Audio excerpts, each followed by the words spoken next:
Word. preparing. I'll let you know when the bar ends. Word. You want me to open it? Yeah. Word.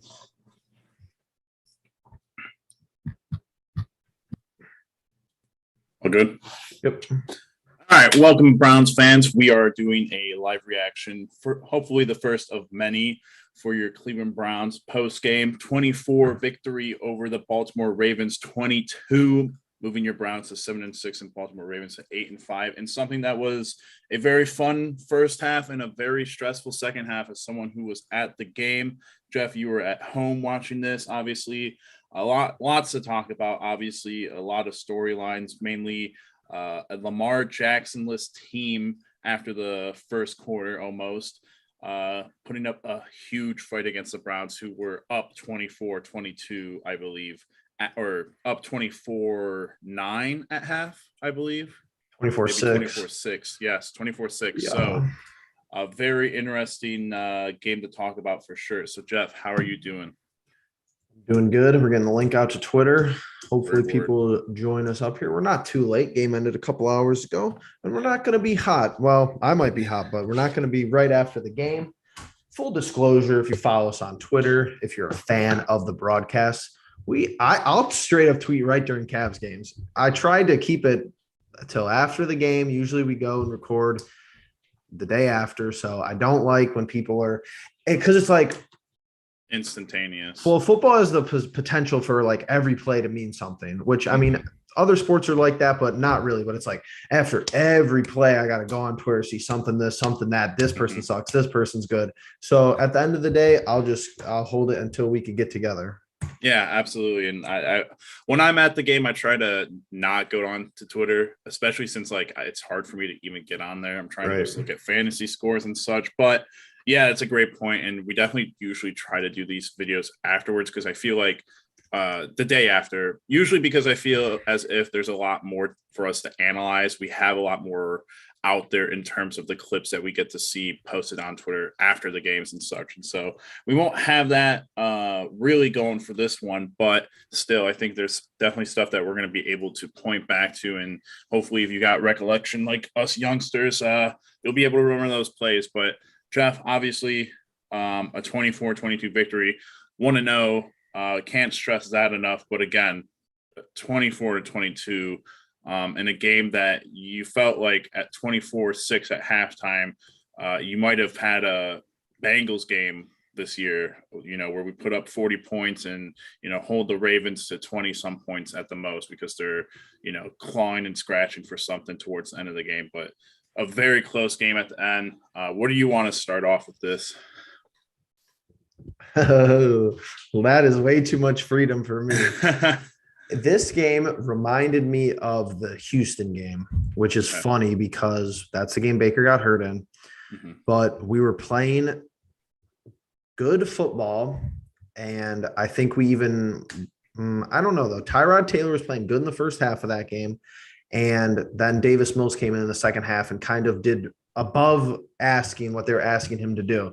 Now, I do understand that the Baltimore Ravens, they have higher expectations for Huntley. He's basically the same exact player. Like, he has Lamar Jackson type runs, but and I don't want to start freaking out, but now Kevin Stefanski's 18-11 as a head coach for the Cleveland Browns in the regular season. He has only lost back-to-back games one time. You saw both touchdowns in the first half. They were college level throws. Austin Hooper is wide open. Jarvis Landry is wide open, schemed very wide open. I don't know what happens in the second half. I don't know what percentage of plays that Stefanski calls, Alex Van Pelt calls, but I'm not getting the narrative of, and you're sending me stuff on Twitter, and I get it. Josh Cribbs is saying stuff. Oh, people who used to play for us are going to say stuff. I respect Josh Cribbs. I think he should be a Browns. They should retire his number. Honestly, same with people like Joe Thomas, similar to that. But those guys did nothing for this franchise. I hate to break it to you, but that's just the truth. Kevin Stefanski has came in here. He's 18-11. He's lost back-to-back games once. He's taken us to the playoffs. He didn't really win the game, but under him being the head coach, we've won a playoff game, and we're on the verge of being at back-to-back, over 500 seasons for the first time since me and you have been born. So I'm not getting the play calling so bad in the second half, but then it's like, well, yeah, we had 2 good plays in this first half that were just wide open for touchdowns. And I see an elite throw from Baker. The ball down the sideline to DPJ was an elite throw. And then I see him leave a ball inside on Jarvis. It was an interception. That was a perfect Baker game for me to describe him. 2 touchdowns, 1 interception, 2-to-1 ratio. And he has great throws. He has electric throws. He has bad throws. But I saw Tyler Huntley make probably the same amount of great throws as Baker Mayfield did today. Yeah. And Jeff, a quick point on your second half, play calling. I still think that's a huge issue. I won't get over the fact that people around me are saying that's a huge issue. I won't get over the fact that in the past 4 games, 8 quarters, 7 points in the second half. I mean, even in games that we are, we're not winning by a lot. Of course, we've been struggling offensively, but you're telling me, there have been games where we have been outscoring teams and they, come back and they score a little bit. The Bengals game, they score probably 2 to 3 touchdowns, whatever. They're meaningless, but still that's points that, are at the end of the year, they're established as points for and points against. So I mean, the defense played good though. Oh, and absolutely, Jeff. There's no, it's criminal that our record's 2-2 in the division. It really is criminal. And we should definitely we'll definitely talk about the defense in a positive light here in a second. But the thing with the Baker comment is just I just watched Jimmy Garoppolo right before halftime just do absolutely nothing with, a great field position for the 49ers after the Bengals fumbled a punt that's like on their side of the field. It's just, my thing is 2 touchdowns and an interception. But yes, is there a lot of great things that happen in there? No. Do I think we should have had more in terms of Baker's stat line? Probably. If you look at the first half and you look at what's going right, well, even passes that aren't getting completed that are getting you PIs, those plays do not get called in the second half because we get super conservative. Jeff, I now have a new least favorite formation in our offense. PI calls were terrible. What, the reverse horseshoe? They were calling it the reverse horseshoe on the live. Yeah. I now have a new least favorite formation. It's the 6-man offensive lineman formation where we can't run the football still. We asked Kevin Stefanski to come out of the bye week and be creative, not, hey, if we can't run the ball with 5 offensive linemen and we're missing tight ends, let's put our offensive lineman out as a tight end and try to block with him. And it still doesn't work. He's still not getting. We wanted him to run. We wanted to run the ball, though. I mean, me and you agreed. We wanted to run the ball. And it's not an issue of not running the ball, because Nick Chubb had 15 carries this game in comparison to last game when the team total had 15 carries. Right. Kareem Hunt goes out with an injury early. Dearness Johnson has one of the longest runs with a 10-yard scamp, and the creativity is just not there in the second half with what we were doing in the first half. Dearness doesn't get it felt like Dearness didn't get a touch in the second half. I mean, it's just weird how he goes from hot to cold so quickly. And I'm seeing on Twitter. I know. Yeah, we were less accurate in the second half. What were Baker's splits? What was he, like 6 of 16 in the second half? What do you want? 14-16 going into. Yeah, and he finished 22 of 32. Yeah, so he misses 10 throws. He was 8 of 18 or 8 of 16. Yeah. Well, I think that's a play calling thing. I mean, you look at some of them and they're just not. But the play callings, but then I'm not getting it though, because Hooper is standing in the end zone on a great play call. And Jarvis, he broke 1 tackle to get to the end zone, both passes in the red zone. Finally, I haven't seen it all year. Those guys are wide open. I told you, those are college reads. Those are easy plays. But that's like, who are you going to look to be like, oh, those are above that kind of level? I mean, there's a lot of guys who don't do that on a daily basis. I mean, hit a tight end open in the end zone?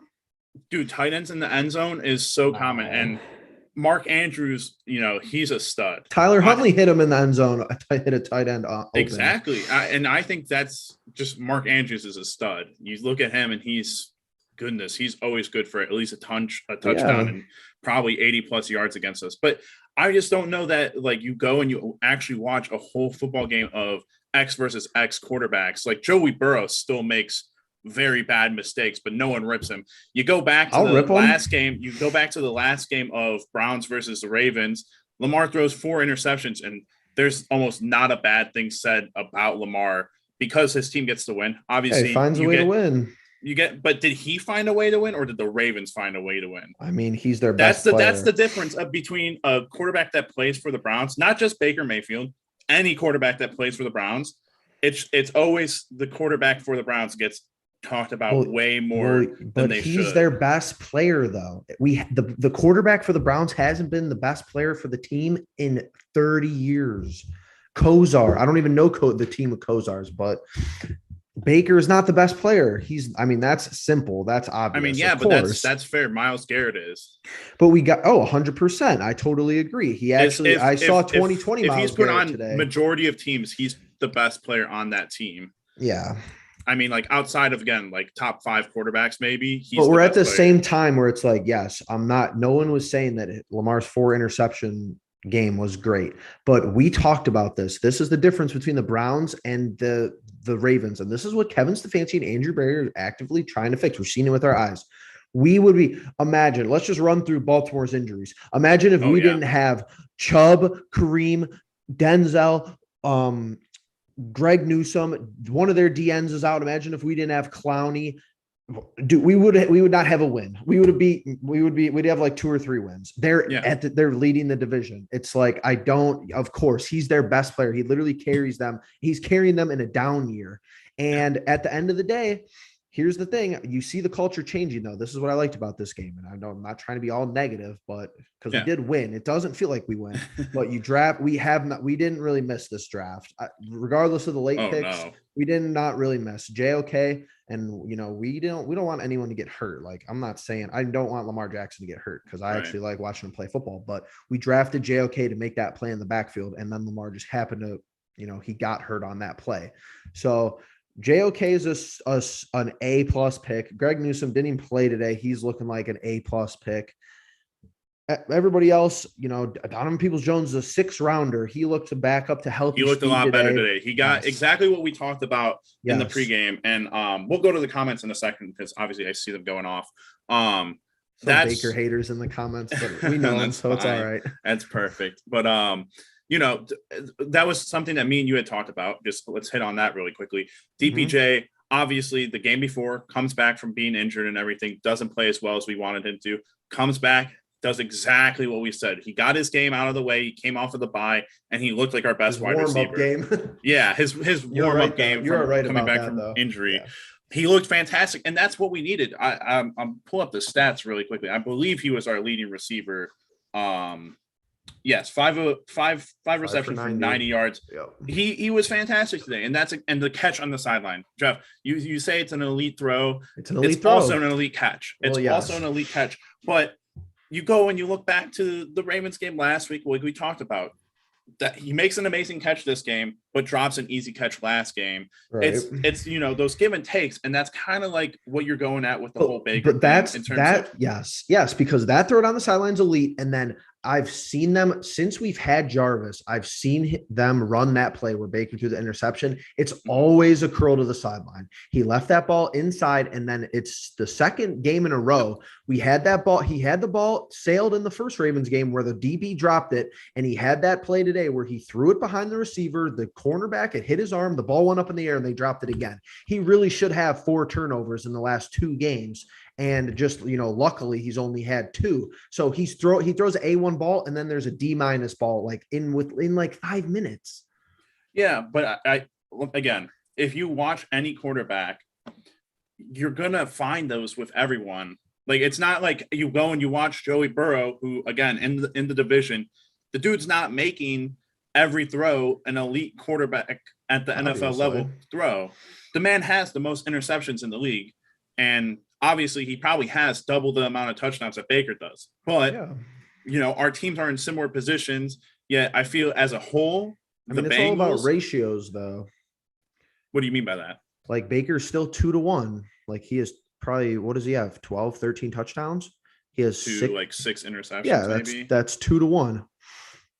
Yeah, I mean, well, Burrow's ratio is worse then because he has 23 touchdowns to 14 interceptions. Yeah, but that's that's my point. My only point with the whole Baker thing, and obviously I think we're getting away from a couple of different points that we're trying to make.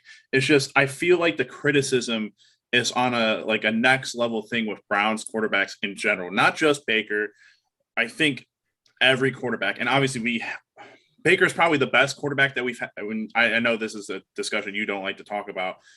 He's the best quarterback that we've had in the past 20 years. So obviously we've had more time to be critical of him. He's at least the longest lasting quarterback that we've had in the past 20 years. And so obviously he gets a lot more criticism, but let's get into the comments really quickly, because I do see the comments of Baker haters. So Zachary Hunter with the don't let this win distract you from the fact that Baker was outplayed by an unsigned free agent. If you go and look at the stats, yep, that's exactly what it tells you. If you watch the game, it also tells you that in the second half, the Ravens were only throwing the football. How many times did Huntley have to throw the ball compared to Baker? He threw it good. Yeah, he threw it well enough. Obviously, we were leaving a lot of things open towards that end of the second half.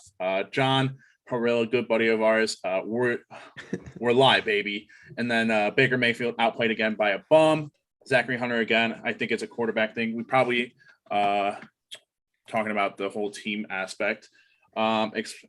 Except Baker isn't the best player on offense either. Yeah, no, Nick Chubb is. Nick Chubb's the best player on the offense. I mean, there's a lot of talk about who's the best player on teams. You can go to a lot of teams that aren't top 5 teams and go, yeah, our quarterback's not the best player.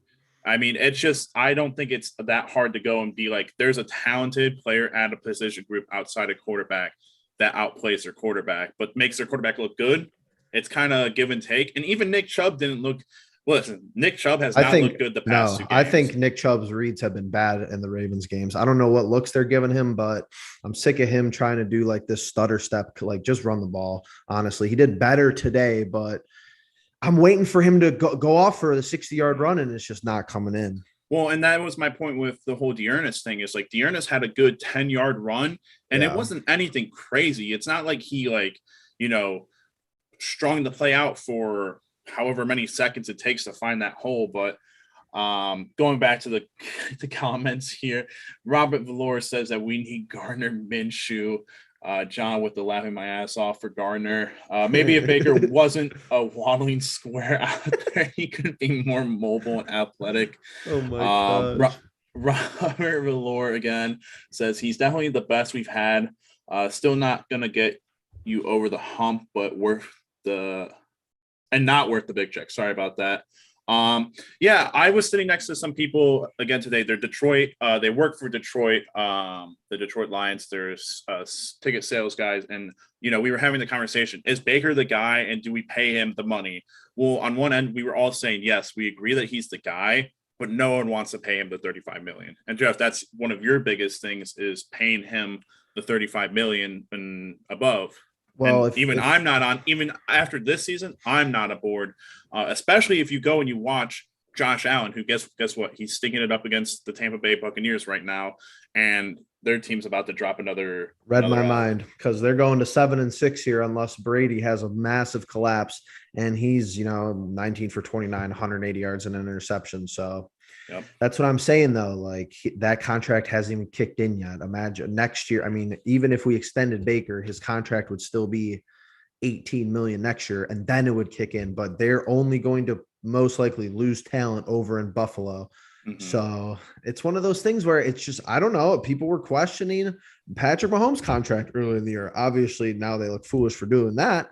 But still, 45 mil, it's a lot different, though, in football, because you could probably get away with that for the 1A players. But even the 1A players, Tom Brady, you see him take pay cuts, talk about it all the time. Yeah. Yeah. And Tom Brady is the perfect example of what Baker should do. I always just think back to that commercial back when it was the 100-year anniversary of NFL. And they did that big, huge commercial, Jeff. And he's sitting next to Tom Brady. And, everyone's going after the ball and whatnot. So and corny. Baker's got the best PR team ever. And this is because I do agree with you. The local and people that are in the fan base, I will agree with you. They give Baker a hard time. but the media has done a full 180 on the guy. I've never seen so many PR positive light hit pieces on a guy. You'd think he's the only player on the Browns. 3, 4, 5 weeks ago when he doesn't play against Denver, Jay Glazer's got an exclusive. Oh, called me on the phone and my bones chipped. Kurt Warner puts out a video midweek and then he's sitting down with him pregame. Kurt Warner interviewing Baker Mayfield before the game starts, before kickoff. Oh yeah, so it's starting to make me really agitated. Well, but when you have the storylines that Baker does and people make a fuss about it, I mean, it's been a fuss. It's been a real fuss. But talking about just like the whole Baker thing when he was out during Denver, what was, and this is going to get to me with the whole conservative play calling thing. Case Keenum comes in because Baker gets evaluated for a concussion. He gets 2 plays, 3rd and 7 and 3rd and 13, I believe. Mm-hmm. Both runs. Why? Why is the highest paid quarterback highest paid backup quarterback coming in and not throwing the football? Because Kevin Stefanski is conservative in the second half. I'm looking at tweets right now, and I'm seeing that players are saying, we were a little bit conservative. We needed to step on their throats, and we didn't. Like, that's a thing at the top of management. I mean, but it's not like we were running every down, though. No. We came out in some drives with play action and screens, and it's like if they have our screen scouted, I don't know. He witnesses Baker throw a ball inside that clearly should have been an outside ball. I don't know if he wants to take that shot again. He did. He actually did. They ran the same play in the second half. That's but it's fine. like, but then why doesn't he trust his guy, Case Keenum, to come out there and throw a ball? I don't know. Maybe Case needs more than like 2 throws on the sideline to get warm. He's got a noodle arm. But we watch Huntley come out and throw the ball immediately. Obviously, it's a very different scenario where they don't know if Baker's coming back or not, but at least you got to try to throw the ball and get a first down. I mean, again, I think Dearness, and that was another play, that 3rd and 7, if there's not holding, I believe, or whatever the play calling I thought it was a first down. It's a first down. But like, again, there's different aspects to Kevin Stefanski's play calling and management of, I don't know. And I don't even know if that, and I won't try to get that to be like my hitch on Kevin Stefanski. Maybe that's a Stump Mitchell thing who gets to go in and do, as the running back rotations, but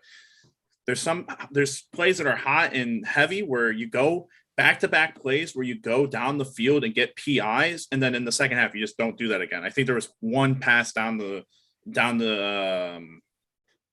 sideline. Yeah, those balls were the one PI. It was a bad throw.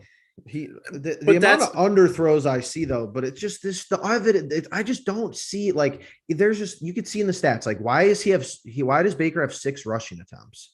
Because he's back there, he's getting pressured out of his mind, maybe, but it's like a little bit of pressure. Happy feet. It was happy feet again today. I felt like I didn't even see it in the last Ravens game. Maybe I wasn't paying attention, but I felt like he was kind of got away from that. And then there's a lineman. Our lineman's back is in his face. He's happy feet. He's outside of the pocket. Why is he rushing for 6 times if he has heel, knee, and toe and face injuries? Well, he did look good running the ball today, I think. Better, but I'm just waiting for him to come up limping. Yeah, and I agree. I never loved watching him run, but I think it's an aspect of his game that he really tried to improve on, and I think I'll give him the knock on this one. I think he's regressed in certain areas because of that, like the throwing the ball on the run. Mm-hmm. Obviously, it's a little bit more difficult. Downfield. Yeah, I agree 1,000%. But it's tough. But let's get off of the whole negative offensive thing for right now. Let's go and talk about the defense, because I know I have a point to make on the defensive side, but let's talk about the defense as overall right now. They are just fantastic. Jeff, we talked about it in the beginning, before the season ever started. We said that the defense was going to struggle for 8 weeks, probably. I think that's fair to assume that it was yes and no. Obviously, we had some highlights and we had some lowlights, but now this defense is just playing out of their minds, and they're playing with guys down. They're missing guys. Mm-hmm. They are just fantastic and a joy to watch. What are some of your thoughts with that?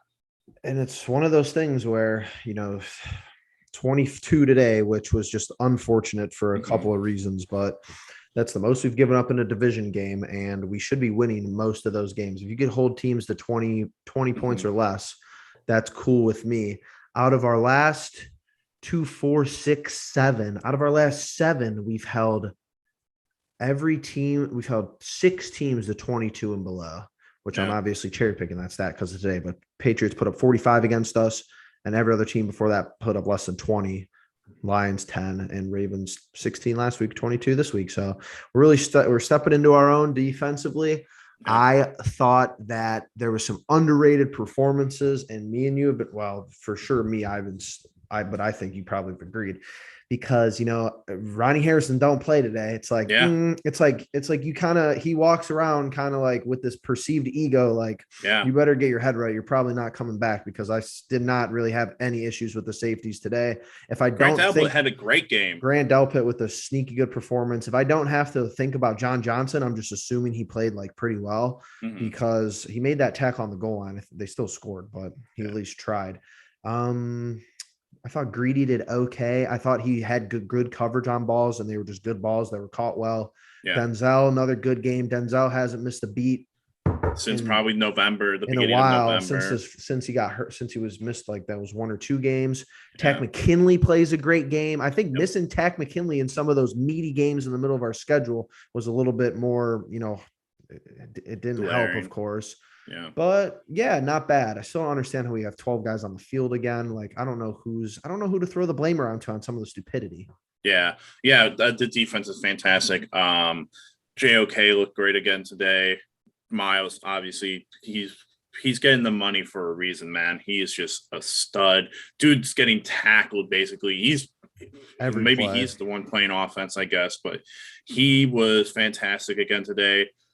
Joe Woods, I think it's time. I think we already did say that we were, giving him a lot of crap earlier on in the season, but my goodness, has he finally gotten the reins on this defense? Again, 22 points. I mean, they were, let's be honest, Harbaugh, fantastic coach. Even with, he won a game with Huntley already this year.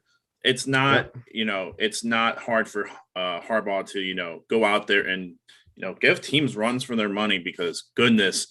But good gracious Joe Woods. I take back all the bad things I said about you. I don't know if I said fire you. I'll go ahead and say that I did. I was wrong. I think you have done a fantastic job with the defense this year. It's going to be interesting to go back and look at the points for and points allowed, because I feel like we should definitely be in the positive, but with how our offense has played, I think we're probably going to be in the negative again, unless, in these last 5 games, right? 5-ish games, I think, or 4, 5 games. No, 4 games. Bengals, Steelers, Raiders, and Packers. Yeah, 4 games. But man, the Raiders got beat up today. They got smacked. We need to go watch that. We need to go watch that game film. Well, I guess they were being cocky and they were like dancing on the I saw that middle of the They're field. 25th in run defense. We got a good opportunity. Yeah, and talk about getting a game where get Nick Chubb back on track. Maybe give Dearness a couple touches. Probably let Kareem rest again if we can, if that's a possibility. But it's we're just minus 11 on our difference for the year. We were minus last year. Only team in the playoff to have minus point differential. 4 games left. If you win 3 out of those 4, maybe you get into the positive. Who knows? Unless, the Packers put a spanking on us, or we don't know how the season will turn out. Maybe we put the spanking on someone else. But Jeff, let's talk about the division as of right now. Ooh, because love the division. We jumped the Steelers with a loss for them on Thursday night. We're currently watching Cincinnati lose. We might be the only team in the division to win this week. 20-6 as of right now in the 4th quarter. 11:52 to go. 20-6. If they lose, I believe we jump them. Correct? Yes, I believe we would jump them. We have the tiebreaker. Because we have the tiebreaker. Although they are 3-1 in the division. We don't have the tiebreaker with nobody else, though. I can tell you that. Yeah. So I don't know how that works. Yeah, it'll be interesting. I think we probably jumped them because we have the direct win over them, but puts us 1 game behind the Ravens, who, like we alluded to earlier, are going to probably be Lamar Jackson-less next week against Green Bay. That's not going to be good for them. That's going to be a tough sledding for them. We don't know how long Lamar is going to be out. I saw that it's just an ankle sprain, so that's probably at most. It could be at most 2 weeks. They can't rush him back, though. Yeah, well, who knows? I mean, he might, if they lose next week and we win, they're gonna feel it for sure. But the Bills currently losing. I believe if all works out, I was hoping the Giants could help us out, but God forbid.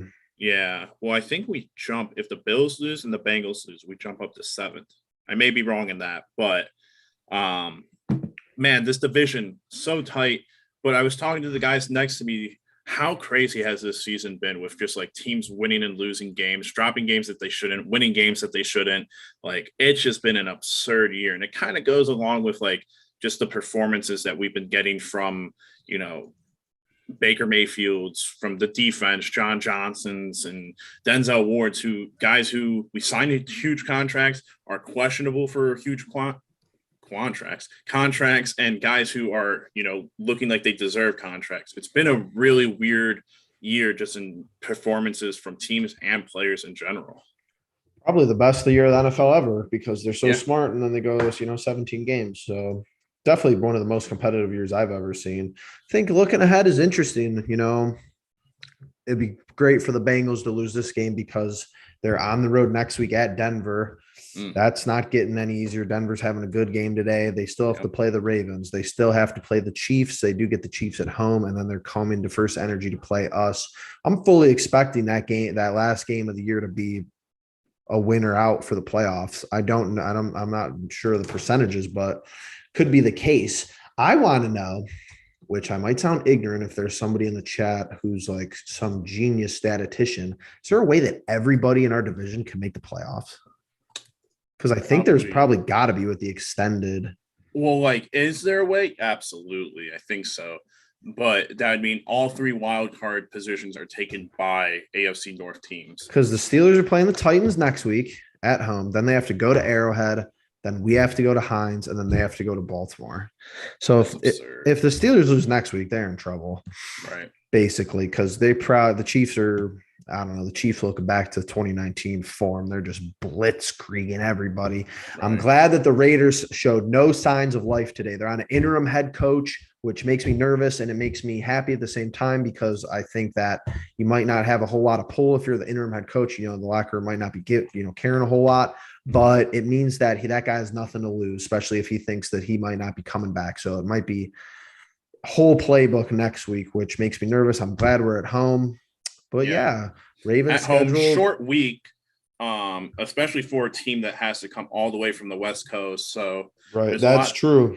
There's a lot of good that comes into that for us. Obviously, a short week for us, but then Green Bay and Baltimore play Sunday, so that gives us a prolonged week, which again helps us. Again, I don't know against the Packers how well that'll go, but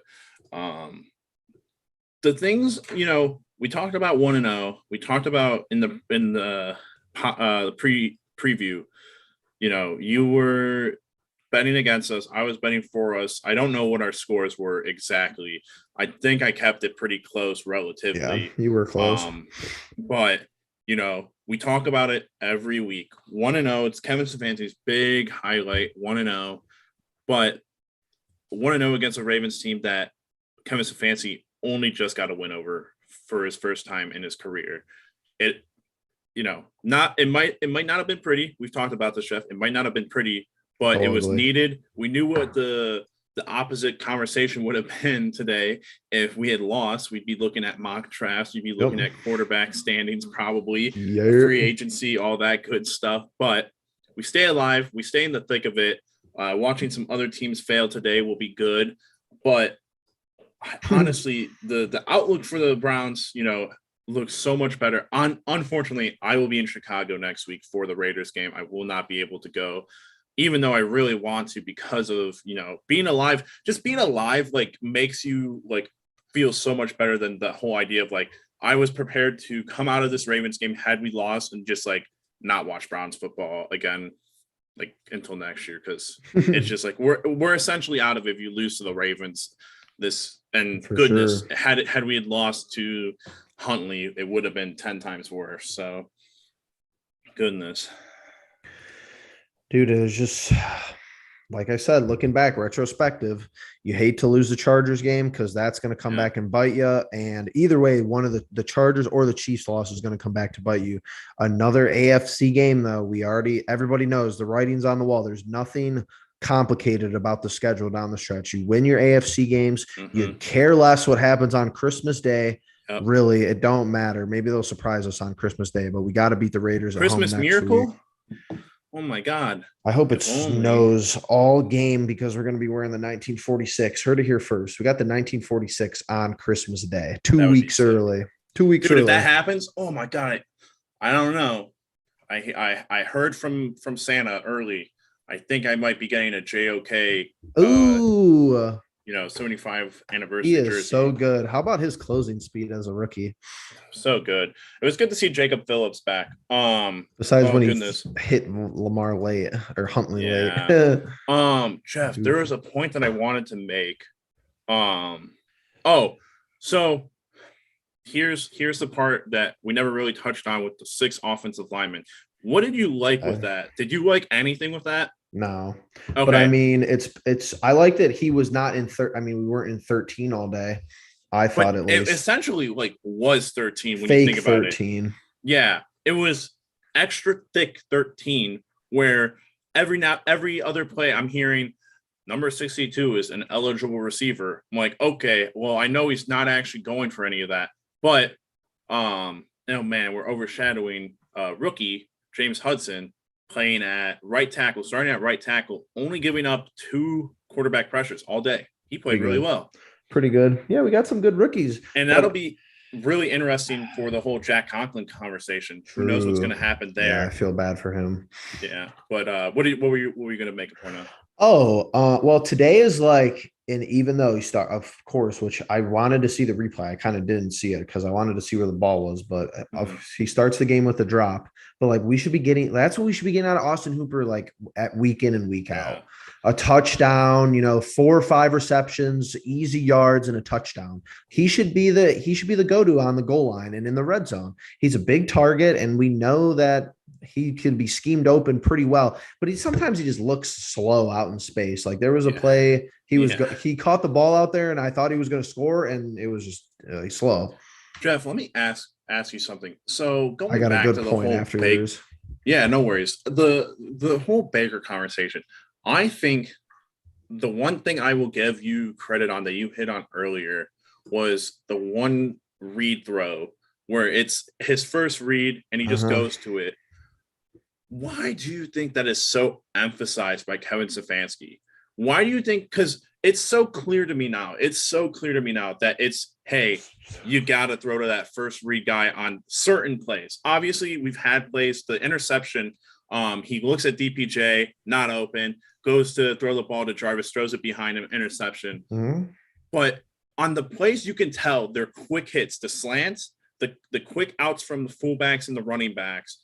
You can tell that it's just, you got to go to these because they're going to be open. What is that about the Kevin Stefanski play calling? I just think it's not even the 4 or 5 yard routes, because the 4 yard routes do just start taking me off by the time where I see, especially when we need 6 yards and he goes to a 4 yard route. And it's just one of those things where I think that somebody, whether it's Van Pelt or whether it's Stefanski, because that's what the real root of the issue is. Yes. We don't know how many plays Kevin Stefanski actually calls. I don't know. You will never know. I don't know if Van Pelt calls 9% of the plays or 19 or 90. I really have no idea. I don't know how many plays are designed by Van Pelt. I don't know how many plays are designed by Stefanski. I think you see thematic drives where we wanted the offense to take what the defense was giving us. The drive in the first half when we scored to Jarvis, perfect example. You see all these pretty easy throws. There's nothing crazy. Then he hits, you see the DPJ throw later in the game, which that's fine with me. Take shots down the sideline. But the one read Baker is, I think he doesn't want everything's out of play action is the root of the issue for me with that. When he wants us to do these easy slants, because when we go to play action and Baker's back is toward the line of scrimmage, he wants Baker to turn around and look one read and go, because I don't know if Stefanski trusts Baker to make a second competent NFL read and throw the ball. I don't, but it's all speculation from here on out. Yeah, and Jeff, I think that's a really good point, especially when like you look at some of the play calling. I watched the one with the one read throw where he throws the ball to DPJ on the left side towards the end of the second or end of third quarter, I believe, somewhere in the second half. Mm-hmm. And I'm watching Jarvis and it's a 3rd and 4, I think.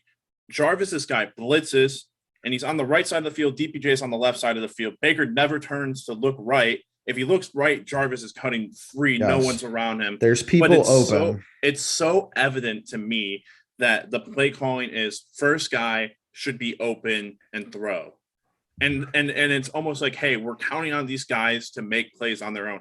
It's a lot of that is like my thinking of why Nick Chubb sometimes struggles, because the play calling can be so simple and can be so effective. You run behind Andy Janovich one time and it's like, man, you get 5 yards. That was really simple. Why don't we just do that every play? And then there are other times it's just like, hey, Nick Chubb's a great running back. He's a top 5 running back. Let's just stretch him and try to make him do the cuts and make his own decisions. It's very like, and my last point on the Kevin Stefanski thing, in terms of play calling and what you were getting at with like scripting, you said scripted plays. And it just made me think, we chose to receive the football at the beginning of the game. Yep. And your first 3 plays are all passes.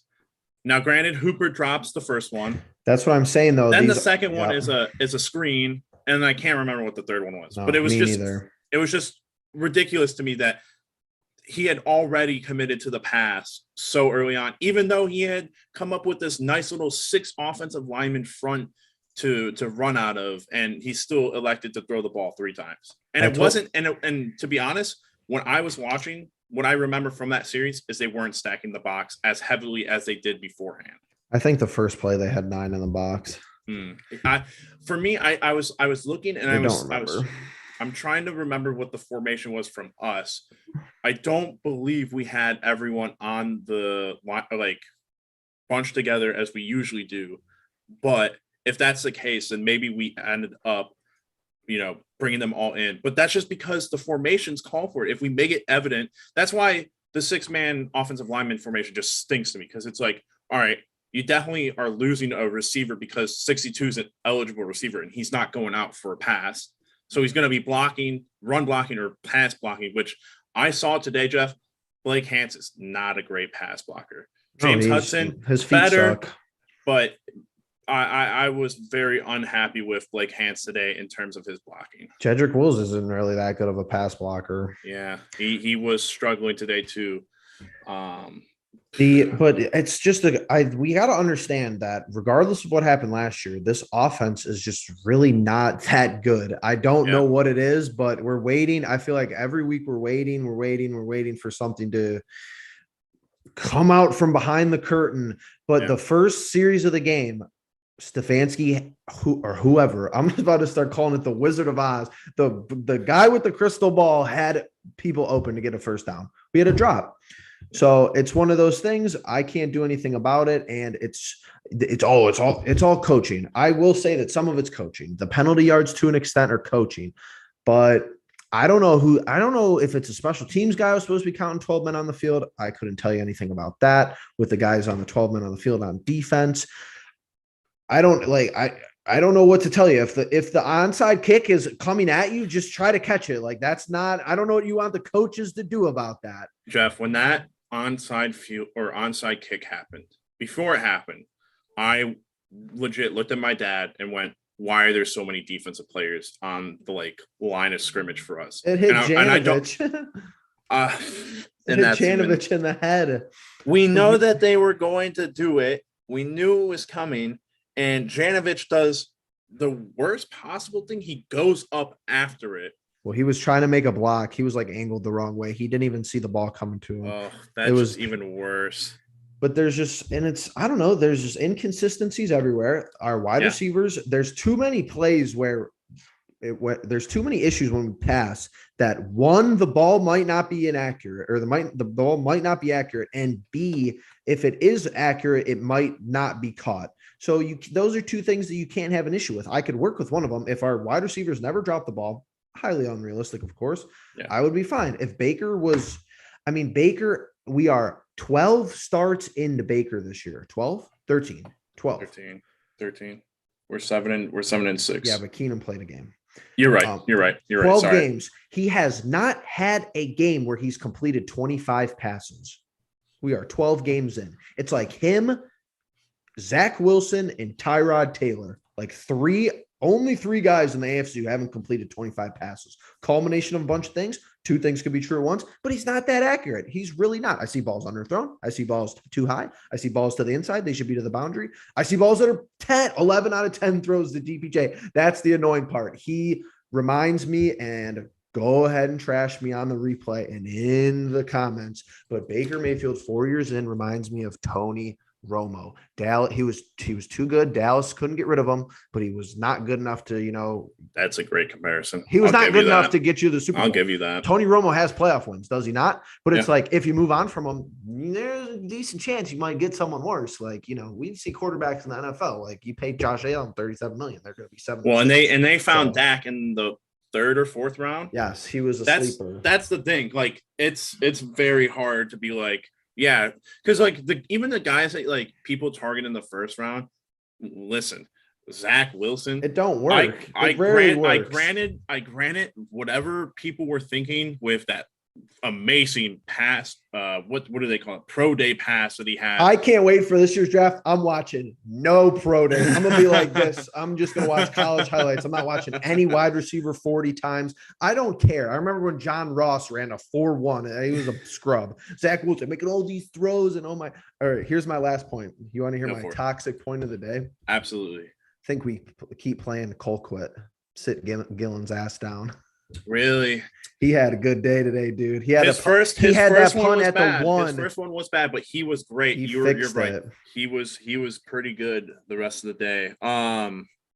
Man, this team, it's tough because we could have had a day where we played the Bengals where we just absolutely run them out of the building, don't You're have correct. any life. Defensive touchdown. Game. It was very defensive similar. touchdown.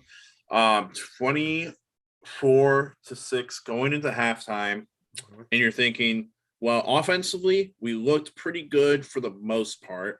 We had plays that were working, and then you just get away from them in the second half. And it's like, all right, well, what the hell? Like, and I can't even go back to the Bengals game because I want to say that probably Nick Chubb or whoever was running the ball that day was doing phenomenal. Probably had over 100 yards, but 137. Hey, we won without a 100-yard rusher today. Yeah. But defensive touchdown. Man, this team just, if we can clean things up offensively, and it's really, to me right now, it's just offensively. Yes, Demetric Felton probably should be out of punt returning for the rest of the year, unfortunately. But I don't get that. I was hearing some other people talk about that too, but it's like, how many drops? Like, we've seen Hooper drop the ball all the time, and it's like, why is Felton on the short leash? I know punts could totally change a game if you buff a punt compared to a drop, but yeah, well, I mean, look at this Bengals game right now. It's 20-13. It was, I believe, 17. It was 17 going into half, but it would have just been 10. It would have just been 10 going into half if the Cincinnati punt returner had not fumbled the ball. I mean, it's a huge thing. Yeah. Special teams is huge. I mean, we go back and we look at the Kansas City game. That's a game you could have won if Jamie Gillen doesn't, muff a snap or whatever. So it's just about cleaning up things, in terms of play calling, in terms of throwing the ball. Because I'll tell you the truth, Jeff. Outside of Hooper dropping the first pass, I think, balls that were either, thrown today, either hit guys and were caught, or they just weren't on target. And I think that happens to everyone. I don't think that, if you look at, again, ex-quarterback, you look at all their completions and you go, oh, those must just be drops from their wide receivers. You're never going to go like that. There's probably some errant throws in there somewhere. But we just need to clean things up. And one more thing, Jeff, my dad made this point. This is going to be my last question to you. What is your thought on the offensive line in terms of their run blocking? Because for some reason, my dad seems to think that we're not getting the push that we got in the beginning of the season. Is it because people know that we run the ball, or is it because, there's just a lack of physicality as of right now. I would agree that it's hit or miss. I think we just have a couple of guys who don't. I think Hans, any way you look at it, especially the pass pro, Hans' footwork is not very good. Mm-hmm. Jed gives up on blocks pretty easily. Yeah. And today, I think your interior guys are your best guys. And this is why you're missing the tight ends. And this is why I don't understand why people cry about us only throwing to tight ends. We never throw to the wide receivers. Mm-hmm. I don't like the 13 as much as the next guy, but the 13 and the 12 are integral to running the football. Yeah. David Njoku is probably a better blocker than he is a pass receiving tight end. And he's a pretty good pass receiver. He's been decent this year, but that's what you're missing. You're missing some tight ends today that could block. I don't think we're getting the push. I think we run like the same. I think it's a 2-play running attack where we kind of just use different variations of the same shell. I was liking the counter play though today. I saw some counters to the left that went for the big play, right? And we just don't go back to that. I felt like after it, and I'd rather see. I don't get the Hooper screen. Can we screen to athletes? Can we screen to even screen to Chubb? Like I know that's what we were going for. Like I do understand the last game Kareem was going to score if Baker didn't fumble and got him the ball on that screen. But why are we going to Hooper on a tight end screen? Yeah, the one screen we did throw to Chubb though was like snuffed out. It's definitely like a very, interesting just like concept because again it goes back to like, all right, there's an expectation coming from Kevin Stefanski calling these plays that he's like, hey, Hooper's going to make play and Nick Chubb is going to make plays off of screens. Like, yeah, probably, but it depends on like when you're calling these. The second play of the game, you're calling a tight end screen to Austin Hooper. And that's just absurd to me. Okay, so John, before we get out of here, Jeff, going back to the comments, John, the biggest Baker hater, maybe even more so than you, definitely more so than you. I would take Romo over Baker. I would also take my dad under center over Baker. Derek, good friend Derek, took a nap, woke up, saw these figures. Felton was more than shaky all season back there. It's not because they know we're going to run it. So I think he's alluding to the play by the offensive line in terms of the run game. So I think 3 out of 5 of those comments are worthy of note. And then John's just in here roasting Baker mostly. So, of course, we love that. Jeff, you got anything else before we call this one quits? No, I'm good. I'm glad we won. We needed that win. I'm glad we won. The season's still live in week 13, so you can't really ask for much more than that.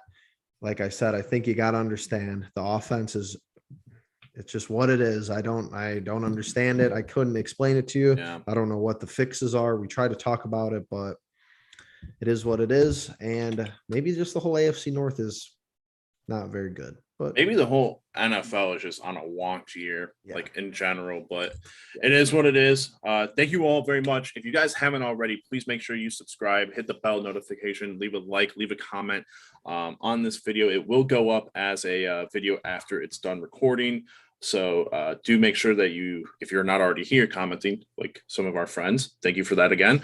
Go and comment afterwards. And also thank you to the people who did subscribe. Obviously, we don't have notifications for that, but I did see the subs go up. We are very close to 400 now. We are currently at 349. We do appreciate all that. So hopefully we'll see you guys in the next one. Peace.